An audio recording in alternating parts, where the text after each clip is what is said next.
Hello there folks, welcome back to the Chap's Guide. My name is Ash and I am your host on this journey through men's style, self-development and personal grooming.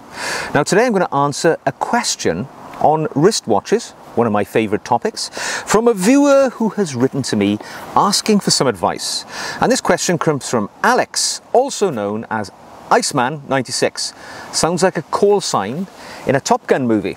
So Alex, let me go over your question. So Alex is from Montreal and let's have a look. What does he tell us here? He tells me that he's a big fan of the Rolex brand and he spent many years building a relationship with his local authorized dealer, and he's purchased the following watches all at recommended retail price. So he's not bought any of these from the grey market. His collection encompasses steel models of the Submariner date, the 126610LN, so that's a very nice watch. A Yachtmaster 2, so a rare example of a Yachtmaster 2. I don't see them very popular at all in the Rolex range. That's the 116680, which is the solid stainless steel model. Biggest model in the Rolex range at 44mm. It's quite a chunk, but if you like it, you like it. The GMT Pepsi, the 126710BLRO. Good choice. I'm wearing one myself. It's a great watch for the summer months. What else have you got? The Sky Dweller, the 336934. Again, a big chunky watch, 42mm, but thick and a very interesting profile. Obviously the most complicated watch made by Rolex because of its functions. You know, it's an annual calendar. It's got lots of things, dual time, things like that. He also has, here we go, here's a good one, his Holy Grail watch, which is the Daytona 126500LN, which is the classic panda ceramic white black Rolex Daytona Cosmograph, which is incredibly sought after by many people, but I think a lot of people get drawn into the hype around that watch when in reality it's a watch which has limited functionality in the modern world, but each to their own. He also has a two-tone Datejust, a 41mm example, a 126333, which was his first Rolex and the one he mostly wears with suits. He's also purchased two Datejust 36s for his wife and daughter. So a big spend history with your local Rolex authorized dealers in Montreal. Montreal, a city I have had the pleasure to visit myself while skiing in Canada, and a lovely, vibrant, interesting city and indeed, but I don't think I've ever been more cold in my life than on the occasion I visited there. February is not a good month to go to Montreal unless you're going skiing, but a lovely city. So he says here, since his last purchase, the authorized dealer has contacted him and asked if he's interested in any other models. I've told him there are no current models that spring to mind. However, since the release earlier this year of the 40mm Explorer, the 224270, it's got Alex thinking. He is 6'5" in proportion, so a very large man, considerably above the average. And as a consequence, he mostly enjoys 40mm sizes because it is a good fit with his physical proportions, clearly. I have never fancied the Explorer line because of it, because he already has a Datejust, which is the watch he wears for his elegant situations. And the Sub that he has and the GMT have black dials. I don't see any situation in which I would wear it. I rotate the wear on my watches on a 2-month basis, roughly, so I get to enjoy them all throughout the year. As an owner of the Explorer and a number of other Rolex watches, can you give me ideas of when you wear yours and how you alternate the wearing of your watches? I feel if I add the Explorer, it would compete for wearing time with my Datejust when I'm formally dressed. And my Datejust is my most special watch and probably the one I wear most of the time. Well, I tell you what, Alex, I found myself in a very similar situation to you, because when I was my own, shall we say my Rolex journey then, my first ever Rolex was a Rolex Datejust, 36mm watch for me because I am 5'9" and of medium proportion, right? So I'm the average man in the street. So 36mm was perfect for my proportions, 6.5" wrist, fitted like a glove. After I had the Datejust, I then moved up, I had a Submariner. I had the 40mm Submariner, now superseded by the 41mm, and I tend to wear that one quite a lot. After that one, I went for a GMT. I bought the root beer GMT, so the two-tone, the brown black bezel GMT, and after that I bought the Pepsi, which I'm wearing today. So I really like the GMT size and the GMT functionality. And I'd got to that point. I had 4 Rolex watches, a Datejust for special occasions, as you've described, perhaps when wearing a suit, the Submariner when I want to be a bit sporty and I'm getting in the water. Always take that one on holiday, go in the pool, go in the sea, kayaking and so on. And I've got my 2 GMTs, my half gold GMT, my root beer, which I kind of enjoy for the more luxurious moments in my life, and my Pepsi, which I do wear in the summertime. It's summer, it's got the Jubilee bracelet, it's very comfortable, and it's for those hot days where I just want to, you know, chill. And the time came when they brought out the 36mm Explorer. I like the idea of the Explorer. I like Rolex watches without a date, because I'm not a huge fan of the Cyclops, and I think it adds sort of distraction to the dial, and also it's functionally not great either, because, you know, clearly when you've got a minute hand or a second hand passing through that window, you can't actually tell the date anyway. So it's perhaps not functionally the best date option in the world, the Cyclops. I know it's part of the Rolex thing, but for me, if I could choose not to have the Cyclops, or even not to have a date, I'd be happy personally. So when that 36mm Explorer came out, it piqued my interest, because I thought, here's a very classic watch. It's quite sterile, doesn't have the date, but I ummed and ahed about it. I thought to myself, where would this fit in? Because if I wear the Explorer, I would probably wear it in situations where I currently wear my Datejust. Didn't know where to go with it. However, I was offered an Explorer by my authorised dealer. I waited about, I went in there when they first were announced. I put my name down for one, as I do with many Rolex watches, and with never the intention of actually buying them, because they never ring back. But on this occasion, about a year later, they did ring me back, 9 months I think it was, and they said, we've got an Explorer available for you. And I ummed and ahed about it, but I went and bought it anyway, because, you know, with an Explorer or any Rolex these days, you're not going to lose money, right? If you buy it and you don't like it, you can always move it on to somebody who wants it, maybe make even a little profit. If you buy the right watch, maybe even make a lot of profit. But I thought I'd give it a try. So I put that watch on when I bought it, and I'd been wearing, the last watch prior to that Explorer was my Pepsi, right? So very charismatic watch. A watch which carries a lot of personality because of its vibrant colours. And it's quite a sought after watch as well, so it has a bit of a special feel about it. So I took my Pepsi off and I put my Explorer on, and it felt small, it felt petite, it felt very ordinary, and I have to tell you, I didn't really like it. And after about 2 weeks, I took it off, put it in the safe, and I forgot about it. In fact, I tried to give it to my wife, because my wife wears a 31mm Datejust. And I said to her, look darling, you know, I'm being magnanimous here. I've bought this watch. I don't want to sell it. That's not my thing. I don't sell my watches if I can possibly help it. Would you like to have the Datejust? Because my wife has, you know, got quite proportionate wrists. She could easily carry off a 36mm watch. She wore it for a couple of weeks and she said, yeah, I don't love it. I'll just carry on with my Datejust. So the old Explorer went back in the safe. Forgot about it.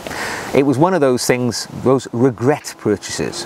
However, about 6 months later, I thought, oh my God, you know, I've bought this Explorer. I think I paid, luckily I bought it when it was, you know, before the current price hikes. I paid £5,000 for it. So it wasn't as it is today, over 6,000.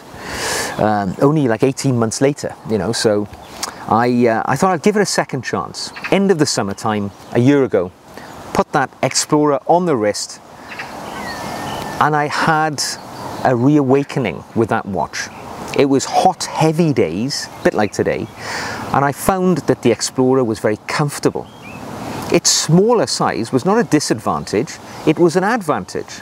And then I came to appreciate the watch for what it is. It is an exceptionally versatile, comfortable, practical watch, which is just functional. It just does exactly what you want from a watch. It tells you the time with no fuss, no mess, no big personality. It's just simply a very capable watch. It's also a professional watch, part of the Rolex professional range. So, you know, it's 100 meters water resistant, exactly the same as, you know, my much more, shall we say, desirable sought after watches. It just gets the job done. And then I started wearing that watch all of the time. I wore it when I was up here in the woods doing my sort of outdoor activities. I love bushcraft. I never felt any great sense of worry with that watch because I knew it could just do everything I needed it to do. If I jumped in the water, if I plunged my hand in a pool of water, if I went in a jacuzzi or a swimming pool or on holiday, I didn't have to worry about that watch because it got the job done. But similarly, when I went home after being in the woods, if I put a suit on to go out that night to a meeting or to go to work, I knew that watch covered that base too. Now, some of the watches you have described here, Alex, are very high personality watches. You're talking about the Yachtmaster 2. It's been described as the ginger stepchild of the Rolex range because it's, you know, you love it if you love it, but a lot of people don't. The Sky Dweller, a really big chunky watch, lots of personality. The Submariner, you know, it is the iconic watch of the Rolex range. It's going to be spotted everywhere. People are going to know what you're wearing. The GMT Pepsi, similar, you know, it is a very dynamic watch because of the bright, vibrant colors on the bezel.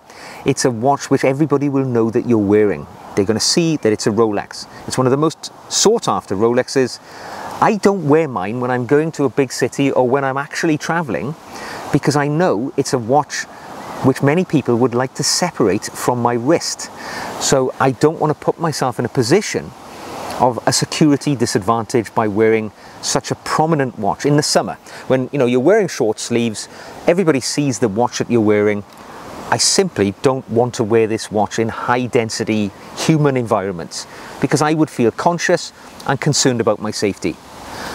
The one watch which I do wear in any situation at any time is my Explorer, because I know nobody's going to look at it and have, you know, desirous intention towards that watch because it looks like any number of Orients, Seikos, Tissot's. It's just an archetypical watch. But I know that it's a fabulous performing little watch on my wrist. I can do anything in it with it. It's a professional piece from the, you know, one of the best watchmakers in the world. It does the job for me. So from that point of view, Alex, my suggestion would be go for it. You know, it's a watch I don't think you'll regret. It was a slow burner when it came into my collection, but actually over time, I really came to love it. I came to realize it was my most practical watch. And it's true, it might muscle your date just off your wrist, but you will fall in love with that Explorer. You know, I hear it time and time again. People are not sure about the Explorer. It's plain, it's somewhat sterile. Black dial, you know, simple sort of display with the Arabic numbers and the baton markings for the hours. Not much going on there. But that is its integral beauty, the fact that it just gets the job done. And it's a wonderful one. And I wouldn't say it's an alternative for the Datejust. I wear my Datejust at certain times of the year and in certain situations. Now your question to me was, what is my own wearing rotational sort of policy? I wear my watches dependent upon my mood and what I'm doing. So yesterday I was wearing a Submariner because it's a hot day. I love the glide lock bracelet for the, you know, the functional comfort that it offers by being adjustable in 2mm increments. And I know that if I'm going in a swimming pool or a jacuzzi or anything like that, I don't even have to take the watch off. It's going to get the job done. Last night I was going to a barbecue, and I knew there'd be a lot of, you know, people there who share the same interests that I have. So I put my Pepsi on, my GMT BLRO, because I knew it's a reflection of, you know, my personality last night. I'm probably going to take this one off later today, put the Sub back on, because it's the time of year where I tend to wear my Submariner for practical comfort. So I don't sort of wear them 2 months at a time as you've described you do. I tend to wear my watches depending on what's going on around me. and the circumstances of my day. If I was going to London tomorrow to a meeting, I certainly wouldn't wear a Submariner or a GMT. I would put my Explorer on, because I know I could wear it, nobody would bat an eyelid, or the Datejust, either of those two. So there we go, as an airplane goes overhead. In short, go for it. You will not regret it, and ultimately, at the end of the day, you haven't got too much skin in the game, because if you buy it and you really don't love it, you can always pass it on to somebody else. You're not going to lose money. You're only going to learn or have an experience with one of the most classic wristwatches in the history of horology, the Rolex Explorer. Remember, when Ian Fleming, who wore a Rolex Explorer himself, wrote about the character of James Bond in the literary Bond world, he only ever described the watch as a Rolex watch. And from the descriptions of the watch worn by James Bond, one could easily hypothesize that the actual watch that James Bond wore in the literary world, which is only the real world of Bond, was a Rolex Explorer. So it is easy to argue that Bond's watch is the Explorer. Not the Submariner, which was worn by Connery in the early Bond films, and latterly the Omegas, which have been sort of muscled in by, you know, Omega writing a check to get their product placed in those movies. Or even the Seikos, which were worn back in the Roger Moore Bond era. Actually, I believe James Bond watch was a Rolex Explorer, because that's what Ian Fleming wore, and that is kind of what was described in the literary books too.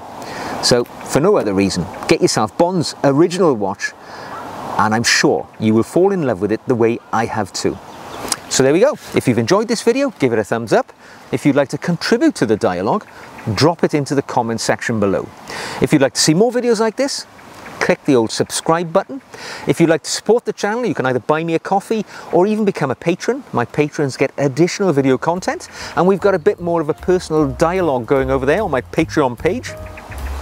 And all of those things you can discover in the show notes below. So until the next time, wear your watch, whichever one it is, with pride and passion. Enjoy it, tell the time with it, live with it, and make it a part of your life. And I will see you again very soon.